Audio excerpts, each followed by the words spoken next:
I want to thank Eleanor for being here today, and she's going to talk to us about how to think about complex adversarial systems. Please give a big round of applause for Eleanor.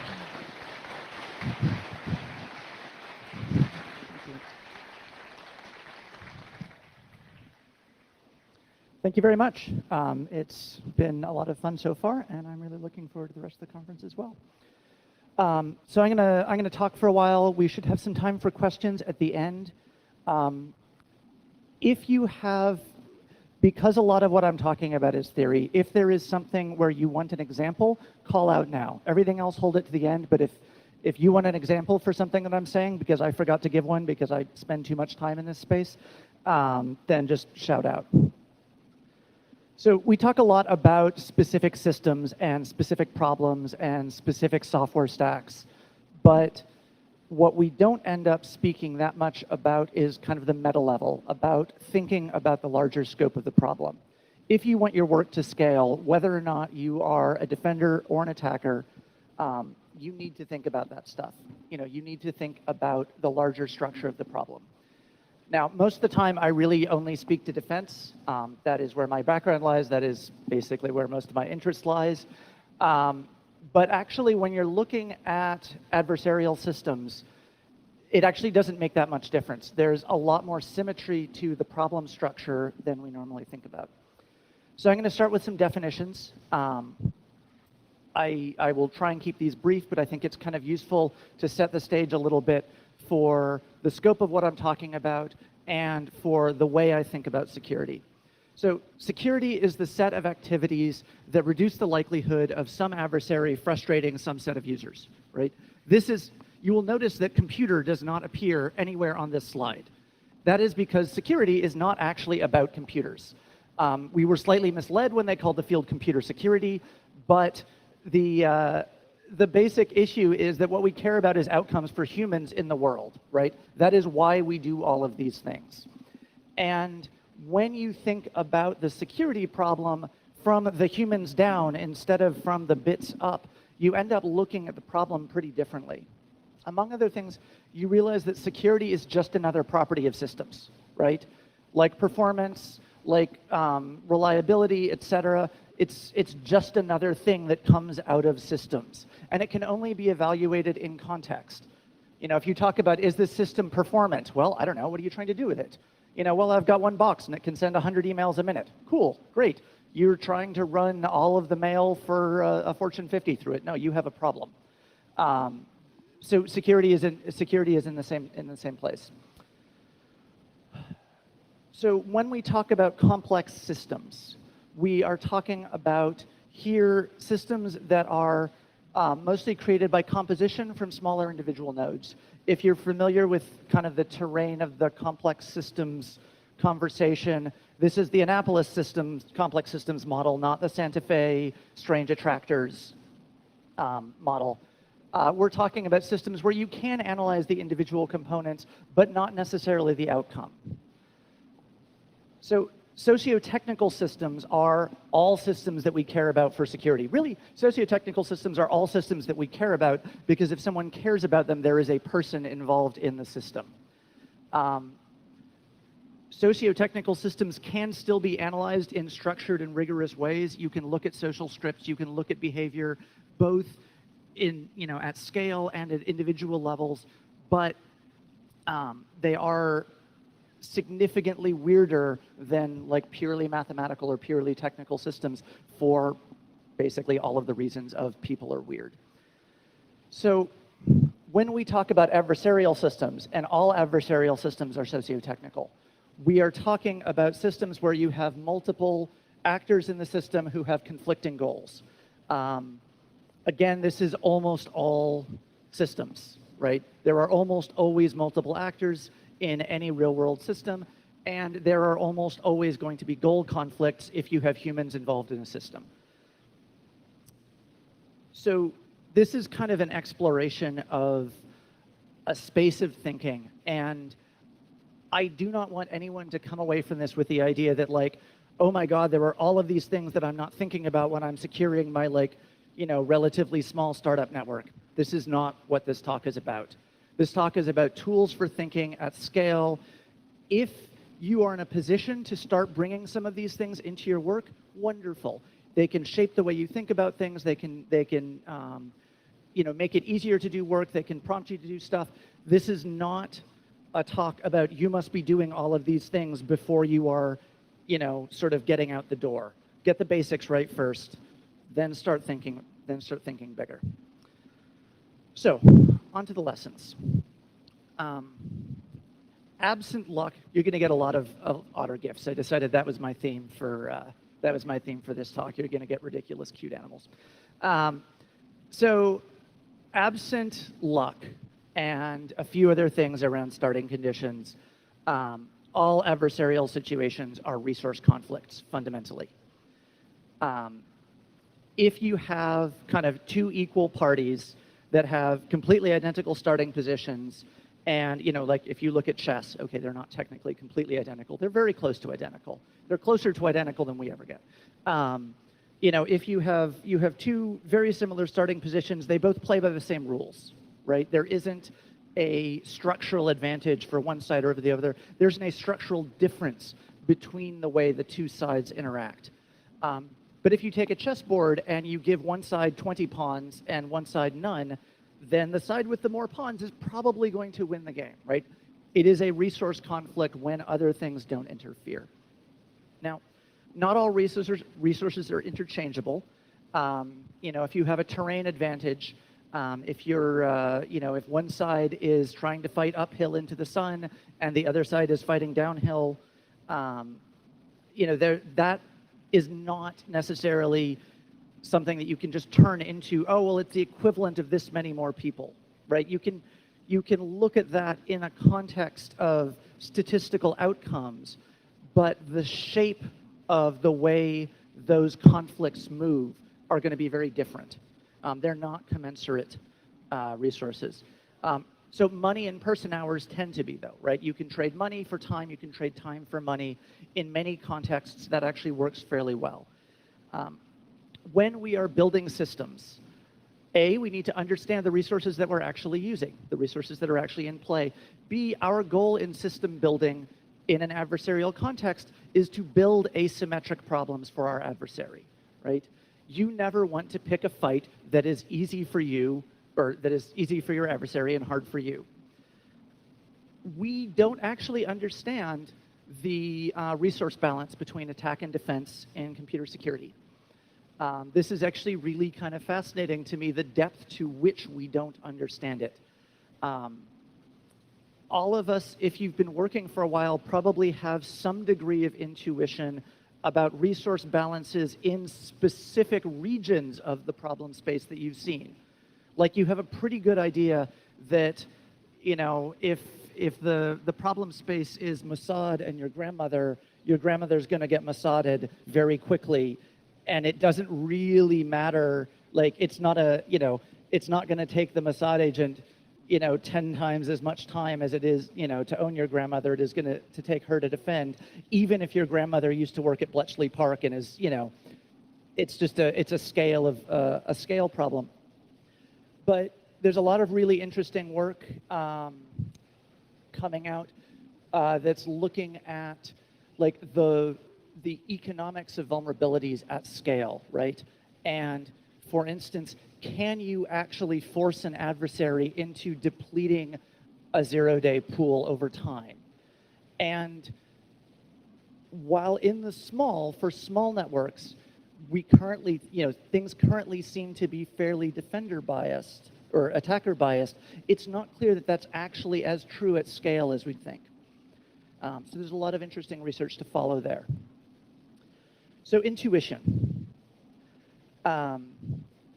Any complex adversarial system that's being run with real stakes is going to be too complicated for you to actually understand in one go, right? If you think about a cell phone, right? And what is the software stack running in your cell phone that determines whether or not it is going to leak location data under a given set of circumstances, and who it's going to leak location data to? One of the things I just found out today, apparently actually Qualcomm gets a real-time location feed off your phone. It's part of the assistive GPS location trustlet that you can't even see from within the host OS, right? There are more layers. So even if you have a very good understanding of, okay, this is what Android OS security looks like, how's your baseband security, et cetera. There are always more layers than we can keep in our head with full detail.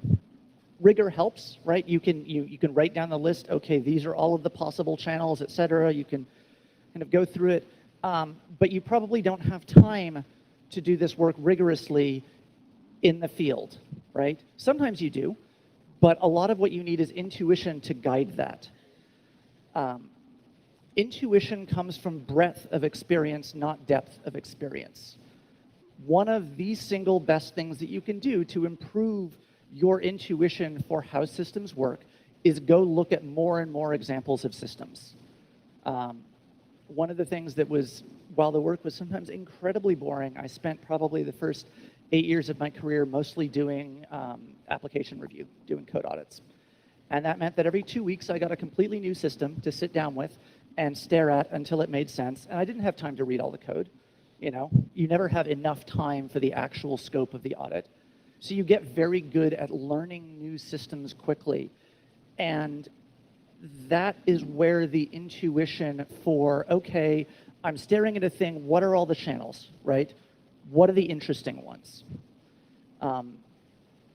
Intuition is about finesse and about shifting resources. It can shift the cost of an attack, it can shift the speed of response, it can shift the speed of audit, et cetera. In chapter 3 of the Chuang Tzu, there's an allegory about a butcher. This butcher is jointing an ox for some duke, and you know, he says kind of as he's making this amazing performance of just sort of, you know, things just falling apart, barely being touched. You know, a good cook needs a knife once a year, right? You know, you sharpen it, eventually it wears out, because they cut cleanly. A common cook needs a new knife once a month because they hack and they hit bone and they chip the knife. And an amazing cook, well, you just put the blade where the bone isn't and where the animal isn't, and it just moves, right? That is the thing that you are looking for with that intuition, is that ability to just sort of know the right place in the problem. If you only study from within security, you are never going to learn very much because we are very bad at metacognition as a community. We do not think very much about how we think. Steal ideas from elsewhere as much as you possibly can. I've gotten some great stuff from chemical engineering, from aviation, from medicine. Anytime you are looking at systems reliability, team organization, these kinds of problems, there are a lot of people who've had those problems before. Unfortunately, there are not actually very many well-theorized adversarial problems out there. You can find a lot of texts talking about adversarial structures in a business context, but they're mostly actually fairly basic. They don't get into actually thinking about the structure of the thinking very much. Similarly, there is a lot of this stuff that comes out of the military, but unfortunately then you end up with the military mindset kind of getting applied to all this stuff. And I apologize for using that language in a lot of places here. I don't think that it's a very good model, but it is the best one that I've had for places where there is actual theory around the structure of adversarial systems. So there are 4 kinds of flaws that you find in complex systems, or that you find in the components of complex systems. You can get all sorts of emergent weirdness out of them. They combine in all sorts of weird ways. But what you're looking at, there are weak primitives, right? So this is basically, you've got a lock that turns out to be a terrible lock. You've got a weak encryption algorithm. You've got a math problem that is not as hard of a math problem as it is supposed to be, right? That is a category. You have subsystems that have negative asymmetry for the defender around resource use, right? So some kind of denial of service magnifier. You have elements that allow either state transitions that they're not supposed to allow in their state, or that allow you to start from an illegal state. And you have places where you have two different elements that in theory both implement the same interface, but actually implement something different. You've got a mismatch. Every problem at the component level resolves into one of these things. One of the things which is really nice about this for defenders is that two of these shouldn't exist and don't need to exist. We can basically eliminate, with some care, bad state machines and interface mismatches. How many people here have heard of LangSec? Church of LangSec, Pastor Manuel Lefroy presiding? So there's an entire group of people that's basically looking at what if formally provable security, but actually useful. And basically saying that it turns out that a parser is as dangerous to write as a cryptographic algorithm, and you should not let normal people write parsers. And by normal people, I mean basically all of us. You should, whenever possible, let computers write parsers and have humans write descriptions of the things that are supposed to be parsed, because that ends up in much, much tighter parsers, and you eliminate half of the categories of vulnerabilities that way. This is not so easy with humans. You get these same 4 kinds of vulnerabilities, but it is really difficult to have a machine implement a human's parser. We are sort of trying it with things like Mechanical Turk. It's not working very well. I do not recommend that route. So all systems have 3 components: infrastructure, structure, and superstructure. Structure is the thing that the system nominally does, right? You have an application that's supposed to complete some work in the world. That's the structure of the system. Infrastructure is the thing that we normally think about attacking and defending, right? That's where a lot of us spend all of our time, is down in the infrastructure. Superstructure is the political and management and development framework for that thing. All of these layers have technical and social response structures. Actors who are involved in the system have incentive models at each of these layers. You can attack and defend at all of these layers separately and together. How many people here are actively defending some systems? How many of you know the incentive model for your adversaries? Like, can tell me what their ROI model is? A few? A couple? Awesome. That is surprising. Chris, oh God, I forget his last name. Chris at DIN, ask me after, did some really interesting work. He was curious as to, like, okay, so we have these scammers who are trying to get free DNS hosting service from us. What do they actually get out of this? And so he went through the entire supply chain and figured out their ROI model, who they sold to, who those people sold to, figured out all of the closed loops in the system. And from that, you can do really interesting things, right? You don't necessarily have to intervene at the infrastructure level to make the attack that they're doing more difficult. You can just make it not profitable. And that, it doesn't fix your problem, but it does make your problem go away, which is sometimes what you actually care about. You care about the outcome more than you care about technical perfection. Political motivations at the superstructure layer are a resource. If you have an adversary who can offer, if you are as, if on your side you can actually provide some kind of political and ethical and moral inducement to the people who are working with, and your adversary has nothing to offer their team but money, you are in a much better position, right? Motivation and team structure make a huge difference to outcomes. So I'm going to talk a little bit about trust. Who here knows everything they trust? Good. We have gotten very, very, very lazy about actually trusting things, right? We have built, we have DNS. DNS isn't trustworthy. It mostly works. It's not trustable. The CA model is a joke. Almost no one understands can actually prove that the OS distribution that they're running hasn't been tampered with. We just, it mostly works. It's kind of okay. That's fine also, right? We can't necessarily, certainly individually, we can't fix those problems, even in production systems that we care about. But if you forget the things that you are trusting that you shouldn't actually be trusting, they will eventually bite you. Remember those things. Know where you can and can't trust. Know the shape of that trust. Trust is not a binary structure. We often build systems where it is, but say you've got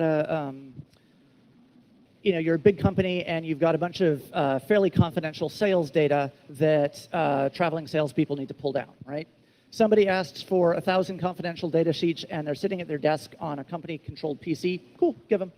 They ask for 1,000 data sheets and they're supposed to be in Portland, but they're actually coming from Minsk on no. Even if the password is right, it doesn't matter. Like, they're not getting those. Most auth systems can't tell the difference. Build systems that understand trust more deeply. Also, understand where your authoritative data sources are and under what circumstances they're correct. How many people here have dealt with a corporate environment that had more than one canonical source of truth for users? Yep. Again, okay, now you need to remove a user in a hurry. Where do you do it? Try really hard to only ever have one canonical source of truth at a time. It will make your life much easier. Also, know where your single points of failure are. Sometimes it's fine to have single points of failure. They're not necessarily bad. Sometimes you want to put all of your eggs in one basket and then guard that damn basket. Sometimes, fine, maybe you want it to be a redundant basket, but you do actually, it is not necessarily the case that you always want to eliminate spoffs. Just don't be surprised by them. So time is a fundamental resource in all adversarial systems. Any time that you have two parties actually in conflict over a real system, that is occurring in time, and the outcomes change depending on when things happen. How many people here have heard of an OODA loop? John Boyd? A couple, okay. This is another military sourced thing. Boyd was I forget if it was Korea or Vietnam. I think it was Korea. Highly decorated pilot. Ended up teaching American fighter pilots how to fly for quite a while. Came up with basically an entire doctrine for how dogfights actually work. And as part of that, he came up with this model for how people think. Observe, orient, decide, act, right? When you are in a time-contentious situation, like a dogfight, one of the things that determines the outcome of the interaction, so all else being equal, right? You put two pilots in two planes, same starting altitude, coming in head on. The person who can think faster is going to win. Alternately, the person who can turn faster, the person who can maneuver inside of the other, and in a dogfight, it's very literal because you're looking at gun sighting lines. But for system response, if you can respond at the same depth faster than your opponent, and you're in an otherwise symmetrical conflict, you are going to win. Now, that means that we can design for speed, right? Responsiveness of an operating structure is a thing that we can design for and optimize for. We are already doing this, and we're doing this for reasons that have nothing to do with security. They have to do with the return on investment rates that venture capitalists want. If you look at a lot of the work in Agile and a lot of the whole DevOps movement, that kind of stuff, a lot of what they're doing is designing for response speed because it's an adversarial system, right? They are dealing with an adversarial system. Capitalism is adversarial, and they are designing to be able to turn inside their adversaries. If you have teams that are responsible for the security of the code that they look at and poke at every day, and they have the tooling to enable them to actually practically respond to threats and breaches there, they are going to do much better than when you have a siloed off security team that is responsible for the security of that code that doesn't interact tightly with the people writing the team, because the communication latency and the basically loading latency of getting all of the state about okay, wait, what is this thing that's getting attacked? That will slow down response significantly enough to make a difference in outcome. Let's talk about terrain. So unlike physical conflicts, we are not stuck with a specific piece of terrain. We get to shape where we fight. Now, often by the time we get involved, it's a bit late, because terrain shaping is mostly a function of business models, right? Your business model lets you choose the terrain that you fight on and that their adversaries fight on. However, it's not an all or nothing choice, right? If you are going into, you're a market that's selling something online, there are a lot of fine, detailed decisions about how do you pay vendors, right? And what's the time frame for payment clearance versus incoming payment processing, et cetera. That massively changes the entire game for fraud. Now, we are rarely in the room when those decisions get made, mostly because we don't know how to speak the right language, and also because we haven't asked to be, because most of us didn't realize that we wanted to be in that room. Understanding how to talk to your business about the security impact of business decisions and the security impact of technical decisions that shape user behavior is critical, right? You get to design the conflict that you would like to have instead of accepting the conflict that your adversary has decided that you're going to have. You get to force your adversaries into a position that's more favorable for you. If you were in a startup, or if you were joining a security team for that matter, think very carefully about committing to terrain until you understand it, right? Don't build a business model without actually running through it from a security perspective. So switching gears a bit, yes, you need to focus down into the trenches. You need to go read all of the code. You need to go, hunt specific bugs. You need to patch things. You also need to understand the context of the task that you are doing. Your brain will not do this. We are very, very bad at that kind of dual stream thinking. Help your brain do it, right? Help yourself visualize the strategic space of security response. Ensure that your team has a shared understanding of the context of their work. Draw pictures and shit, literally, whatever it takes. Have a big picture on the wall of your response model. Hopefully it's some kind of closed loop. If it's not, you should think about that. Enable decisions at the edge. This is one of the ways that you get faster decisions, is you let the people who have all of the data make the decision. In order for them to do that, they need to have the context that they're going to make the right decision. They will screw up sometimes. Let them screw up. That is the way that they get better at making those decisions. And also, there is no value in you in punishing them, and you are probably not going to make a better decision yourself because you don't have the context that they have. You will fail in different ways, but allow the failures that they make. So you don't want to think alone, right? You need tools to think with. You need principles, right? Some of these are principles that you are familiar with, that you've seen. Availability, confidentiality, yes, these are things that we think about a lot in the context of systems that we build. There are a lot of principles that you can optimize for in a system out there. This is a fairly small selection. Figure out what the set of principles that are useful for the kinds of problems that you're dealing with are, and then ensure that the entire team working on those systems understands the principles that you're designing to, so that you get systems that are optimized for those principles across all of the little micro decisions that every developer makes every day. So let's talk about information a little bit and tells. Even if you don't go all the way out into like corporate espionage, deep state woo land, your adversary watches what you do in the same way that you watch them, right?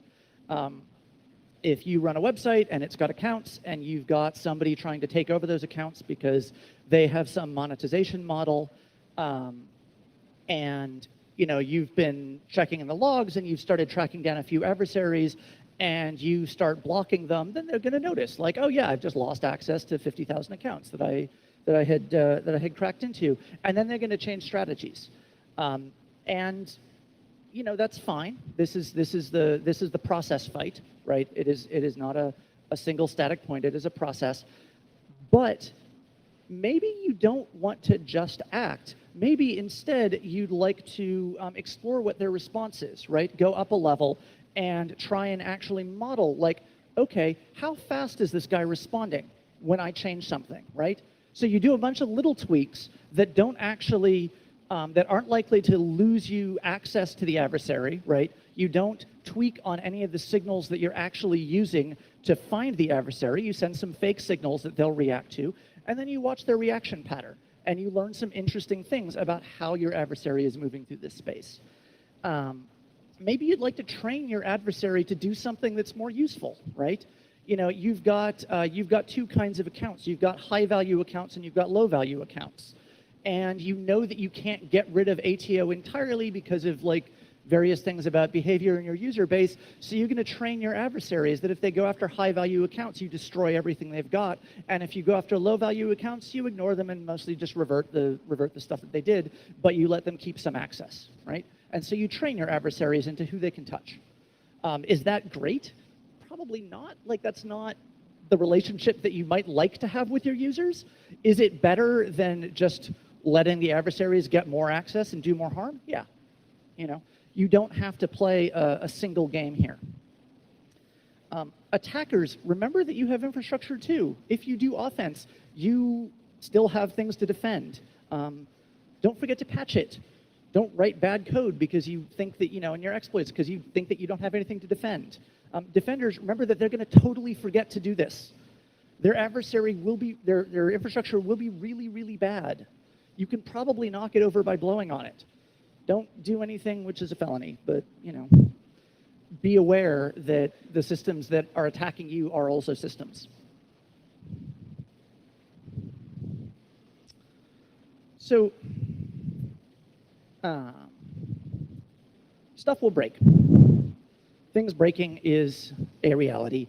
Then what happens, right? Then you have a team that gets woken up in the middle of the night and they try to do something. What happens then depends mostly, like a little bit on the technical problem, but a lot on the human structure of the team, right? What you want from your team in that moment at 3 in the morning is adaptive capacity, right? You want them to be in a position where they can deal with the fact that the system and the context that they were operating in has just changed significantly. That means Slack, not the crappy chat client that logs everything forever. That means that you need smart people who have strong, rich relationships with other relevant smart people in the team. It means that they've been on vacation recently, and it means that their to-do list is not a Cthulhuid nightmare, and that they actually have time to sit and think about problems.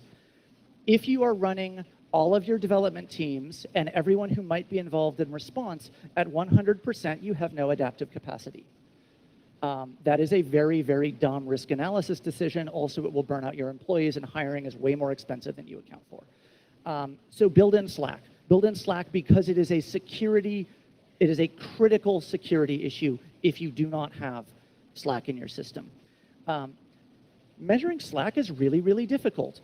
If you think that you're going to have a dashboard with a Slack metric on it that's tied to how many tickets people have filed and their vacation latency, it's not going to be useful at all, right?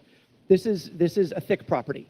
You measure it with qualitative data, not quantitative data. It is worth keeping track of it. It is worth thinking about it, but don't think that it's something that you can deal with qualitatively. Also, This is why you don't automate everything. Automated systems do not have adaptive capacity because adaptive capacity comes from people. What you want are orchestrated systems that have a human in the loop where someone can actually think about what the response should be and shape outcomes. That human in the loop is probably one of the most important things in your entire security system because, among other things, you know what an automated system that makes your infrastructure change and mutate aggressively is? It's a weapon. It's a weapon that you've pointed at your own infrastructure and have now allowed an attacker to arbitrarily trigger in ways that may do amazing amounts of damage. So maybe don't do that. And maybe have a human in the loop that says, hey, the system just said that I should shut down all of our production clusters because something. I'm gonna not do that. I'm gonna go think about this for 30 seconds before I take the entire business offline. This is a thing that you'd like to have. So speaking of rate limiting and time, it said that Lisp programmers know the value of everything and the cost of nothing. Engineers in modern environments, especially in cloud environments, have the opposite problem. They know the cost of everything and the value of nothing because they've got great detailed AWS stats and they don't understand necessarily the actual overhead and headroom that they need compared to the human problems because it's super easy to just throw something in an auto-scaling group and not think about it. Let's say that you've got a some core transactions database that's got a bunch of information that's totally unencrypted for some reasonable technical reason that was annoying to deal with at the time, and it needs 50 transactions a day from the tech support team. And it's in an auto-scaling group, and congratulations, an adversary just exfiltrated half a petabyte of data in 20 minutes because that auto-scaling group just scaled right up when you actually needed 50 transactions a day. If you can limit a resource to only what the business actually requires, you are not providing tools to your adversary. Excess capacity is a capability for your adversary. So anytime you can get rid of it, you are making your system more secure. Segment in capacity. You have the good transactions and the bad transactions. The bad transactions might squeeze out some of the good transactions, but then people are going to complain, right? If you know that you never exceed 50 transactions a day in that database, and you have a middle box sitting in the middle that's doing some really annoyingly slow crypto, basically just to slow the system down, and all of a sudden you can't get 50 transactions a day out of that machine because an attacker is trying to get 45, your customer support team is going to complain that the system is suddenly super slow. And that's great because you've now noticed an intrusion that you otherwise wouldn't have noticed while that database got exfiltrated in minutes. Slow is better. This applies in a lot of places. So for a while, and I don't know, I haven't checked in on the current status of this, for a while the Tor team was playing an interesting game in China, right? China kept trying to block Tor. And Tor looks a fair bit like TLS, and so they would, the Tor team would change something, and then China would find a new signal, and then they'd block it, and then back and forth. Now the Tor team had a list of 42 different signals that could be used to distinguish Tor from TLS, right? They'd already gone through the entire list and figured out all of the possible responses. Instead of just patching all of the bugs, they patched them one at a time because there was latency in the response from China. And in that latency, the network kept working. And it was much better for them to force China to respond incrementally, China not having done the mapping, than it would be for them to fix everything at once, right? This is the same thing, right? This is excess capacity. In this case, it is capacity that an attacker, because in this context, China is the defender, it's capacity that an attacker doesn't want to give away to a defender because it will harm their ability to continue operating in the space. So this goes both ways. So let's talk about measurement. How many people here have some kind of program where they measure security risk? You can't measure security risk. You can measure security exposure. You can measure how much is this going to suck when we get owned. But if you want to measure risk, you are measuring the probability that this guy Igor is going to wake up Tuesday morning and get really annoyed at you and decide to come take a swing. Now, if you know Igor, right? If you are in a position where you know all of your adversaries and you have significant threat intelligence, you can probably actually do this, right? You can go play that game. You are not in that position. Almost no one is in that position, in part because the organizations that are big enough to actually have that degree of threat intelligence and aren't just totally lying to themselves about the game that they're playing and have spent a bunch of somebody else's money on threat intel feeds that they can't understand while they still haven't locked down their authentication database. Any organization that's big enough to actually be playing that game is too big to understand the entire organization, right? It can't understand itself. It's already big enough that it's playing a statistical game. Now, if all of your attackers if all of your attack vectors, you are being attacked at statistical scale, right? If you are Google or Facebook or Amazon, you can start saying statistical things about the probability distribution of a portion of your attackers, right? If you're eBay, you can say that about a lot of the business level attackers, right? Because you've got enough of them. Those are places where you can measure risk. If you don't have enough data points to actually make statistically valid inferences, don't lie to yourself. Do not measure things that are not real. It will get you in trouble. Measure exposure. How much is this going to cost if I get owned? How much is it probably going to cost to launch the attack? How much is it going to cost to clean up from the attack? How much is it going to cost to fix this bug now, right? That is a nice cost ratio system, all of which are things that you can measure or at least approximate fairly accurately. You are not making up imaginary lies and then making strategic business decisions on that basis. Also, be aware that when you measure things, you change reality. The bigger you are, the bigger the change in reality, right? If you decide as a marketplace that you are going to penalize vendors for some set of actions, those actions are largely going to vanish. Now, the thing that you were actually trying, the meta behavior that you were actually trying to fix may or may not change, right? But because you are now measuring a thing and acting in the world on the basis of that measure, you have changed the system that you're measuring. So you need to understand the impact of measurements. You need to get some folks who actually understand statistics and field studies, hire some ethnographers, hire some sociologists. There are people who literally have done this. There are entire disciplines about doing this. Also, please learn qualitative measurements or qualitative methods. Not everything is a number, and a lot of the things that we care about are not numbers. Those can be measured too. Again, there are entire disciplines that can teach you how to do this, and it will make your life much easier. Over a long enough time, the likelihood of system compromise is 100%. All data is eventually deleted or public. When you are designing systems, assume compromise, right? Assume that the system will fail. Assume that all of your countermeasures are not going to be sufficient. And then figure out what the response is going to be. Maybe not all of it in detail, but actively design for compromise. Maybe you don't design for a total compromise of the business because that's too expensive, and the response is, well, we all just go hang out in the park and drink what's left in the beer kegs and go home.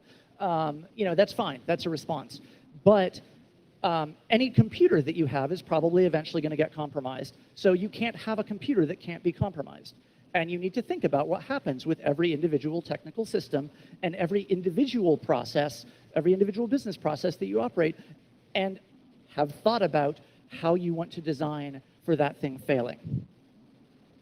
If you are playing offense, or if you are playing some of the more aggressive versions of defense, where there are nation states and pointy things involved, the consequences of failure aren't just people losing jobs. And you need to think about this very, very carefully. Anonymity systems in particular, if your work or ability to not go to jail depends on anonymity or unlinkability of some kind, you really need to think about that, because it will probably eventually break. It might not, but understand what will happen when it does. Also, ensure that everyone inside your organization or your team or side or set of stakeholders or whatever has a shared tolerance for exposure, right? You do not want to have one guy on your team who's super cavalier and is going to do stuff that's going to get owned, is going to get you owned in ways that everyone else isn't willing to deal with.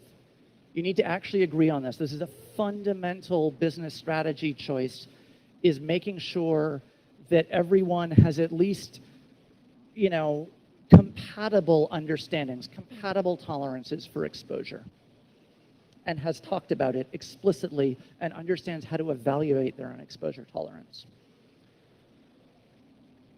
So here's just a quick review of our 14 lessons. And I will leave this up for just a minute if anyone wants to take photos. I see a couple of people. And yeah, any questions?